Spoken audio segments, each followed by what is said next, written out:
Assalamualaikum warahmatullahi wabarakatuh. Hari ini kita akan bahas mengenai perancangan sistem. Setelah tahap analisis sistem selesai dilakukan, maka analis sistem telah mendapatkan gambaran dengan jelas apa yang harus dilakukan. Berikutnya, analis sistem harus memikirkan bagaimana membentuk sistem tersebut yang disebut dengan tahapan perancangan sistem. Kemarin kita sudah juga bahas bahwasanya perancangan sistem ini dibagi atas dua. Yang pertama perancangan secara umum, yang kedua perancangan secara terperinci. Nah, kalau misalnya kita berbicara secara global, tahapan perancangan sistem ini tujuannya adalah, salah satunya adalah kalau misalnya kita definisikan secara global saja, untuk memenuhi kebutuhan si pemakai atau si user. Kemudian yang kedua, memberikan gambaran yang jelas dan rancang bangun yang lengkap kepada pemrogram komputer dan ahli-ahli teknik yang terlibat, seperti yang sudah kita bahas sebelumnya. Nah, alat bantu perancangan sistem yang kita gunakan di sini adalah aliran sistem informasi. Aliran sistem informasi ini ada dua jenisnya yang kita akan bahas, dan kalau kita kaji perlebarannya sampai kepada 5 item. Yang pertama, aliran sistem informasi yang sedang berjalan atau kita kenal dengan istilah aliran sistem informasi lama. Nah, aliran sistem informasi ini dia merupakan bagan alir formulir atau bagan alir yang menunjukkan arus dari laporan dan formulir termasuk tembusan-tembusannya. Seperti yang saya jelaskan tadi, ada beberapa jenis aliran sistem informasi yang akan kita bahas nantinya. Namun, kita harus tahu dahulu simbol-simbol aliran sistem informasi tersebut, baik aliran sistem informasi yang sedang berjalan ataupun aliran sistem informasi yang akan kita bangun. Ini simbol-simbol aliran sistem informasinya yang harus saudara ingat, dan apa masing-masing fungsi dari aliran sistem informasi tersebut. Saudara harus paham dan harus ingat masing-masing fungsi-fungsi yang sudah dibuatkan. Kenapa? Karena kita akan mencoba nanti mendesain atau menciptakan sebuah rancangan dari aliran sistem informasi, baik yang sedang berjalan ataupun yang akan diciptakan. Nah, yang sedang berjalan itu kita kenal dengan istilah aliran sistem informasi lama. Di dalam mendesain sistem informasi baru, terlebih dahulu harus diketahui aliran sistem informasi yang sedang berjalan saat ini. Aliran sistem informasi ini melibatkan variabel-variabel atau bagian-bagian yang terorganisir berupa prosedur-prosedur atau langkah-langkah di dalam operasional bagian yang dibutuhkan.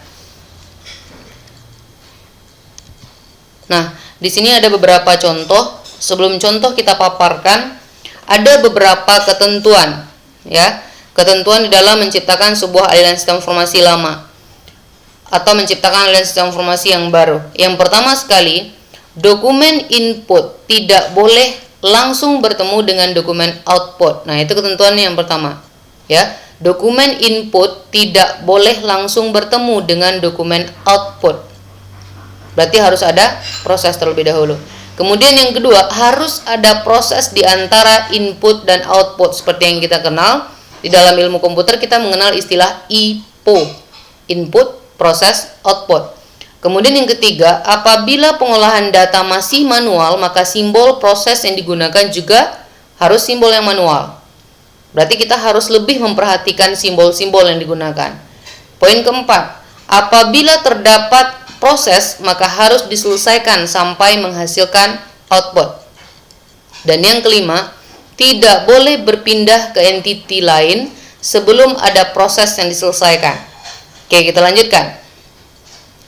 Nah, ada 4 contoh, ya, ada 4 pemaparan contoh dari contoh aliran sistem informasi yang sedang berjalan untuk penjualan rumah. Pertama, bagian konstruksi menyerahkan data-data spesifikasi bangunan kepada direktur utama. Berarti sudah kita temukan 2 entiti di sini. Makanya saya tebalkan di sana, konstruksi dan direktur utama. Sebanyak 2 rangkap untuk di ACC. Kemudian poin kedua, direktur utama menandatangani data-data spesifikasi bangunan yang nantinya akan diarsip, dan 1 rangkap lagi diberikan ke bagian pemasaran. Dan yang ketiga, bagian pemasaran data-data spesifikasi bangunan-bangunan yang telah di ACC dijadikan bahan untuk membuat brosur dan data promosi. Yang keempat, setelah selesai, bagian pemasaran akan memberikan brosur dan data promosi kepada direktur utama dan pada konsumen. Yang saya tandai di sini, ini merupakan entiti yang terlibat di dalam sebuah aliran sistem informasi yang sedang berjalan. ada konstruksi, ada direktur utama, ada pemasaran, dan konsumen. Dari 4 poin yang saya jelaskan ini kita sudah bisa menebak apa-apa saja laporan atau formulir yang sedang mengalir dari pernyataan-pernyataan tersebut. Oke, kalau seandainya kita rancang aliran sistem informasi yang sedang berjalan ini menggunakan Microsoft Visio, maka rancangannya kira-kira seperti ini.